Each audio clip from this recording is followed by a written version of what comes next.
I will speak about photography and human rights and the power of photography in changing lives and the world in the end, and how, as photographers, we can find our unique way to speak about stories we care for. I became a photographer. I knew that I would like to become a photographer from very early age. So when I was a teenager, I was dreaming about photographs and images. And I was also very concerned about social issues, things that I was reading happening in our world, and I felt that it's unfair.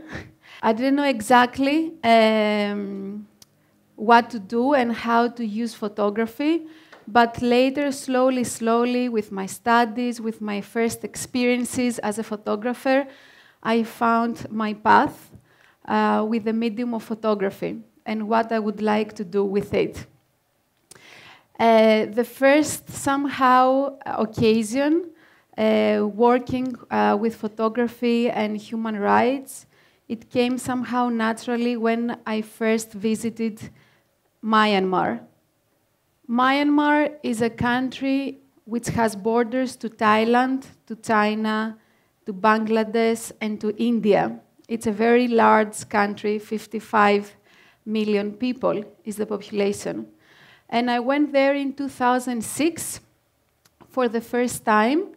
And the reason I went there, I didn't know anything about the country, but I knew, I have read about that woman, Aung San Suu Kyi, who is actually a very tiny woman, and she was opposing against the military regime in a very peaceful way. So I was admiring that woman, and I wanted to visit that country where people love a woman and they trust her. And at the same time, there was this contradiction of abuse, violence, and really dark times. So when I went to Myanmar, since then I have been there many times, I don't know, 15 times. I have photographed there for 15 years, going there every year or every second year. And it's my longest project. And so in my first trips, I was meeting people that they were just passing by and they were telling me, please speak about our situation. So what is the situation in Myanmar? Myanmar was a very isolated country since 1964 because of a really hard dictatorship. Once I was in a very touristic area. It was during our Christmas time. And I found there the photographic studio, which is a mobile photographic studio. Back then in Myanmar, there was no internet, there were not phones, there were not cameras. People, they could not afford to have a camera. And there were not shops selling cameras, nothing. So for the people to have one picture taken, it was a huge issue. It was a luxury to take their photo in a studio. And one photograph the cost for a photograph was about €2. So many people were coming in this really large studio to take their photograph. And the studio had many different stages, like scenes. This one, for example, it looked like a Chinese temple. Other were like a motorbike or a palace. So there were many different setups. This couple came inside the tent. It was a really big tent. And they wanted to have their portrait. Of course, this is my interpretation of their portrait, because they wanted to have a full portrait with a boyfriend also in the photograph. But me, I wanted to focus on the girl, because they were sitting there and she didn't smile. She looked extremely melancholic and sad. And when they had their photograph with the photographer of the studio, I asked them, can I have also your photograph? They said yes. And I asked the girl, why are you so sad? Why you are not smiling? You are here, you pay for this photograph. And her answer was, how can I be happy? I'm not happy in this country. I cannot dream. I'm not free in this country. And this happened many times during my journeys in Myanmar. I was sitting, for example, in a restaurant, having a beer, and a woman was passing by, just like this, passing by, and she was saying, please speak about the dictatorship here, and she was leaving. Or I was walking on the street, and someone was passing by a bicycle and was telling me, an old man, we are not free here. So this was happening very, very often. It was shocking to me. I was most of the time alone in remote villages. There were no other tourists. And I felt somehow that in a way I am a kind of their voice for the outside world. And I felt somehow obliged, in a good sense, to return, to listen more of their stories, to understand more of what is going on there, and to speak about it the rest of the world. In my first years in Myanmar, photographers were forbidden to photograph there. So I was there somehow pretending the tourist. I was with a small camera always, with a very small lens, not much equipment, so I didn't look like a threat. And it was forbidden it was dangerous for me, but it was also dangerous for the people, for the locals, because if the locals were speaking to me about politics, of course they would be arrested. After 2012, the political situation started changing in the country. They had their first democratic by-elections. In 2015, they had the first democratic elections. And until 2021, they lived about 10 years of a kind of freedom. So after many years, they felt they had an experience a little bit of how freedom feels, because before they have forgotten completely what is freedom. And in 2021, I don't know if I'm just saying a little bit, few historical things to understand what is about Myanmar. So after 2021, there was a coup d'etat again, and the country turned to the dark years even before 2012. So now it's really, at the moment, it's very, very difficult. Many people are killed every day by the military regime. The civil conflict has again started in many places in the country. So when I have been going there, as I said, for many years, my last trip was in 2019. And during all these years, I was interviewing former political prisoners. I was documenting about the health system, how corrupted it is, and many other stories. Once I met this man who was a former political prisoner, and I met him many times. He has become a very good friend of mine, slowly, slowly. And I was at his house, and once I asked him, how did you keep your free mind inside the prison? He was in prison for many years, and he got out in amnesty finally in 2011, when many prisoners got amnesty. So I was asking him, during your stay, during the jail, what kept your mind really free? Because this was my main main thing to understand in all this 15 years journey, you know, how do we experience freedom? How do we keep our free mind under conditions of oppression, and especially political oppression? And he brought me these papers, which they're cigarette packages. Red Ruby is the most known, it's a state company of making cigarettes. It's the most known brand, let's say, in Myanmar. And at the same time, Red Ruby is a symbol of Myanmar because they export Red Ruby. Myanmar has the best and most valuable Red Ruby in the world, which is again a very corrupted business there. And many people have died in the mines for Red Ruby. So he brought me all those papers, and he turned the papers and he told me, all those writings really saved my life.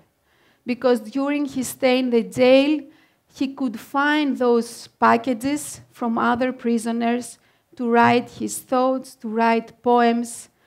And he told me, writing what I really feel just kept me sane, and I didn't forget what I believe and what I feel.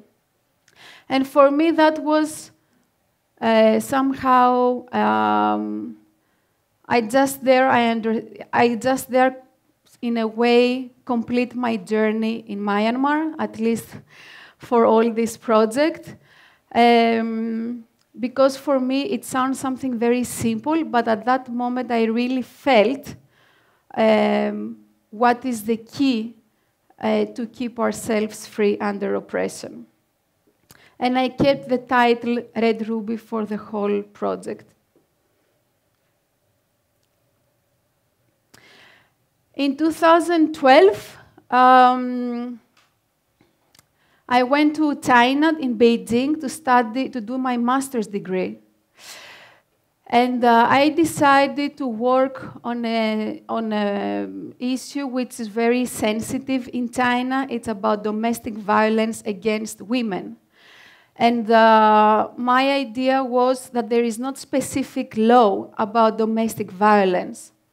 So I based all the project around this lack of law. And I met and interviewed 15 women. Half of them, they have experienced violence. Half of them, they are activists. Many of them, they are old women that they have been activists for many years, very silently doing a really good job. And also young activists whom they witnessed as children violence, and they have become activists. I have also included women that are from LGBT community. So it was a really huge project. I don't want so much to speak about the project, but just to connect it again with the power of photography, because sometimes me, for example, I doubt there is, you know, photography can change something. Is it powerful enough? Is not, how can I make it more powerful? Apart from the personal stories and connections, I sent, the project was a multimedia project, so I created photographs, but also a short video for each woman. It was like a portrait video of 2 minutes. And I sent one of the videos, I sent it to a competition of the Chinese YouTube. The Chinese YouTube, it's called Youku. And it has a really vast audience, you can imagine, in China. And this competition was between Youku and the World Economic Forum. The World Economic Forum is a huge institution in Switzerland, and they do have conferences around the world. So that year, the summer conference was in China, and they had that competition. I sent the video, and the video won the competition. And the woman, who is one of the strongest activists about women's rights in China, she was allowed to be at the conference and to speak about this really serious issue in China. So for me, it was inside me, I felt a very big achievement that I helped someone with my work to talk about something that she didn't have access in a very important conference. And just to tell you that my professors from my master's, they were all telling me, no, choose another subjects, don't do this, you will probably end up not completing your master's. And I was really so persistent that, no, I want to do this. And in the end, everything went well. I was very careful, and I felt that it was really good that I managed to help a little bit from my part.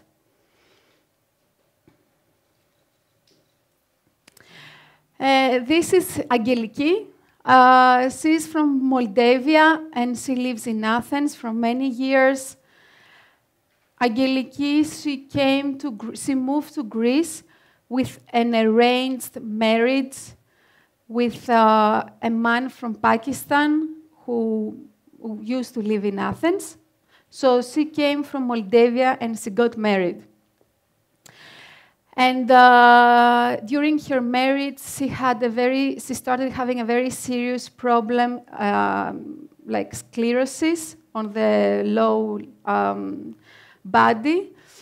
So she had to stay all the time at home. She lives just at home. She cannot go out. She cannot walk properly. She has many pains.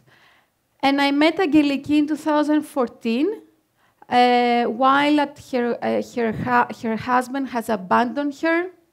She was with her son, Alexandros, in an apartment in West Athens. They didn't have money to pay the rent. They didn't have money to pay the electricity.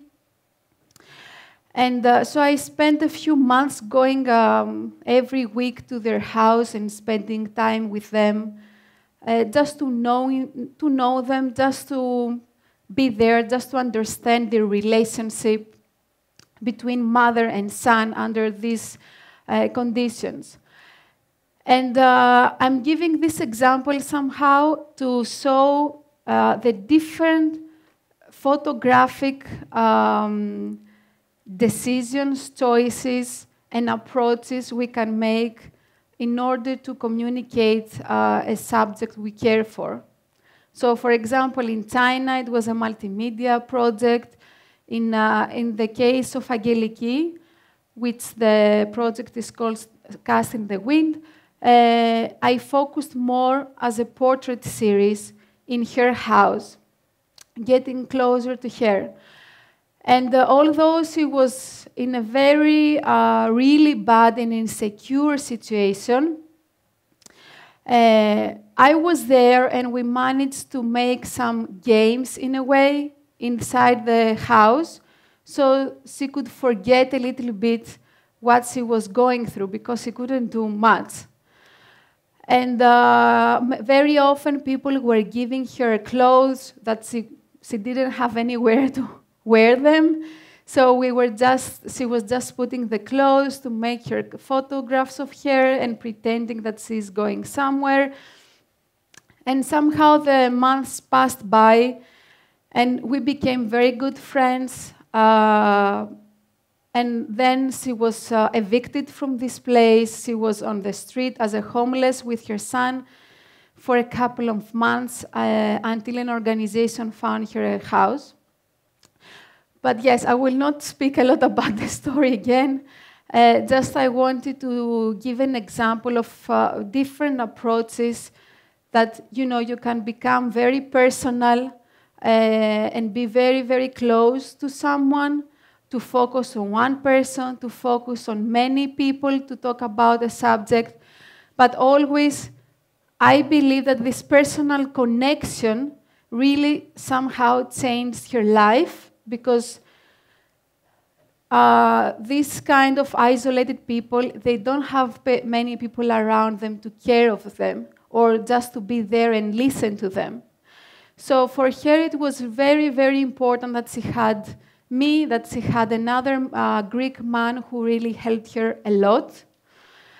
And I wanted just to say that this connection, we might not change the world, but photography is a tool to get closer, to trust each other, and to help each other and to encourage to continue and not to give up, because she was really very often in the situation to give up in her life. So here we go to Chrysalis, the project, which Synthesis hosted in the exhibition. And I want to share two stories. Some of you, if you have been yesterday at the tour, so you heard them again. But I wanted to say that, again, photography is a tool to bring close the people. In this case, through this project, through the process of Chrysalis, I met Sophie. We had many discussions. And actually, before the shooting, before her interview, I have met her already, and I told her, look, there is a nice job if you want to participate, and I will help you with that. So I arranged for her to work in a video clip, in a music video clip. And I went with her to spend the day with her so she doesn't feel insecure. We spent lots of time together. And there was the singer there. And I asked her, do you sing? Do you like music? Just, very ordinary questions. And she told me, yes, I love music. And she started singing. And I really was in shock because her voice is incredible. It was like an opera voice, much, much better than the actual singer of the video clip. And we left from the space there, and we were passing by outside by car from the building of the lyric. The national lyric of Greece. We were just crossing by, by the car. And when we were crossing by, I told her, do you know what is this building? She told me, yes, of course I know, it's opera. And she started singing in the car. And I was really, Sophie, you have to do something with your voice. And days later, she also narrated me her story. And actually, when she was in her native country, Congo, music saved her life because she was kept for a couple of months, about 3 months, for a very corrupted issue that she was not involved, but in a way, she was the one who paid the problem. And so she was abused by these men, and every day, the whole day and night, she was crying and singing, crying and singing, crying and singing. And these men were abusing her every day for months. And one man listened to her song, and although he was part of this group of men, he told her, I'm going to release you without the others knowing that I'm going to release you, and I will help you to escape. But you cannot stay anymore in Congo, you're not safe. And it's true that this man helped her to escape the country. So when she told me her story, I told her, if music saved you once, it will help you again. So you really need to start singing again. And with a friend of mine, who was Anna, who introduced me to Sophie, we managed to make her documents, to bring her in contact with the national lyric of Greece, and she started singing at the multicultural choir of the lyric in Greece, which was it's a place where many Greeks and foreigners going to sing. They organize rehearsals every week. They give performances every 2 months, let's say. So she was part of this group, and for first time in her life in Athens and in Greece, she felt very equal with everyone. And I felt, and she said herself as well, she just became a much happier person because she had that opportunity, and this gave her power to think more clear and to continue in her next steps and to make more clear choices for her life. And here is Mariam. I met Mariam and I asked her if she wants to participate in my project, Chrysalis. And she told me, yes, I want to participate, but I don't want a dress. I'm not interested in being photographed with a dress. I want to be photographed naked because I want to demonstrate that my body belongs only to me. And that was the main reason she left from Iran. And at that moment, I realized that my work, Chrysalis, somehow became, it has its own consciousness, a little bit out of my control. It has become a safe platform for the women to express what they want. And for me, it was a big achievement. Personally, I felt it like this, that yes, it's a vehicle for the women, that they feel trust, they feel safe to express what they want. So for me now, some years later, I had an exhibition in Aga Khan Museum in Toronto, in Canada. Aga Khan Museum is a museum of Islamic art. And the curators, they were telling me, they wanted to exhibit the work, but they were not sure if they want to exhibit this photograph because it's a museum of Islamic art. So we had many discussions around it, and I was telling them, you are the curators, it's your final choice, but me personally, I want this photograph to be exhibited, especially there. And in the end, they exhibited the photograph in Aga Khan Museum of Islamic Art in Toronto. And for me, that was a very revolutionary moment. And sometimes we don't realize that even small moments are very powerful in our history. We don't always have to think in big events or in big outcomes. Just small moments, they have really big power. And for me, that was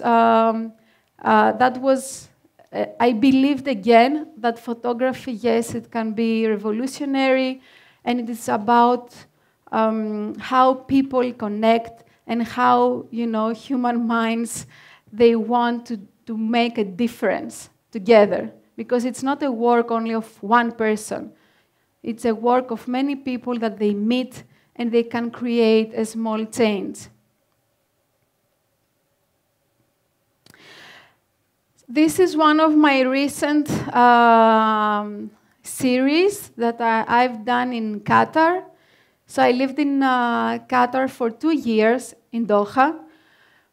And you might know that in Qatar there is a huge issue about the migrant community. Especially during the World Cup, there have been many articles written about the exploitation, people dying in construction sites because of the heat, because of many, many difficulties. So being a photographer in Qatar is not so easy because it's actually forbidden to photograph. And there are many sensitive issues. When I'm saying forbidden, I mean that you need permissions for taking photographs of buildings, taking photographs in public spaces, and many, many issues are very, very sensitive to photograph. I was there, and as a photographer, I really wanted to do something for the migrant community.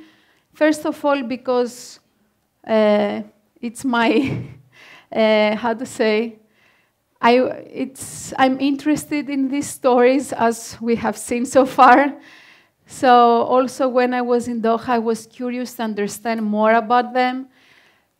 But at the same time, as a photographer, I was thinking that I need to find a way to speak about this issue.